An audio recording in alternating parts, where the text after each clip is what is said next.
poor menstrual hygiene can increase the risk of infections significantly in women and also cause many health problems. We have with us Dr. Sangeeta Gupta. She is gynecologist. Welcome, Dr. Sangeeta Gupta. Why is it essential to have menstrual hygiene? During menstruation, it is very important to take care of your personal hygiene.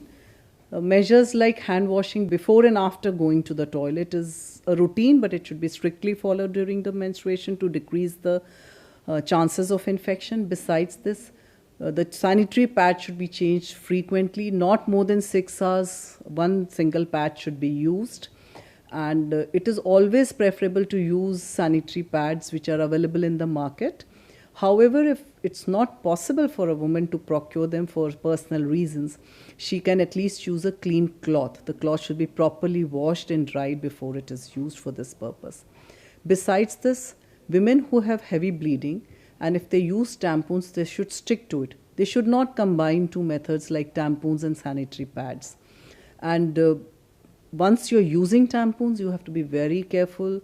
You have to be meticulous that you change them on time, and please never forget to just have them inside and forget to remove it, because they cause a serious infection which is known as toxic shock syndrome.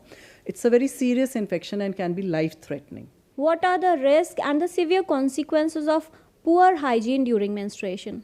When you're cleaning the area, when you're going to the toilet, you're cleaning the area, please clean it from front to back and not from back to front, because when you do from back to front, the infective organisms in the area of your stools, they reach the vagina, blood is there, it's a very good culture media for infection, and the chances of contracting infection are very high at this time. And besides this, intercourse should be avoided during menstruation. Again, intercourse can transmit the infection from the male partner to the female, and so one should take care that one avoids these kind of activities, and if one can't, then condoms can be used. Are there any activities that should be restricted during this period?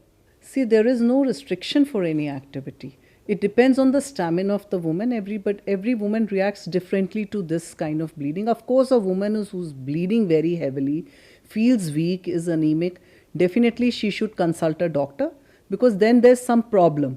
However, for a woman who's bleeding normally, bleeding on time, she can just pursue the routine activities to which match her stamina. Why is it essential to be aware about this issue of proper menstrual hygiene? It's not just for the women to be aware of menstrual hygiene, but men are equal partners to women's health. So men also need to be aware. I think it's as important as brushing your teeth or any other daily activity to prevent yourself from long-term effects. Thank you, Dr. Sangeeta, for talking to us. So it is really important to be aware about the menstrual hygiene and also take precautions during this period, because it not only helps to prevent the infections but also is a step to secure women's health. With camera person Vijay Mohan Kher, Kiran Bhardwaj, DD News.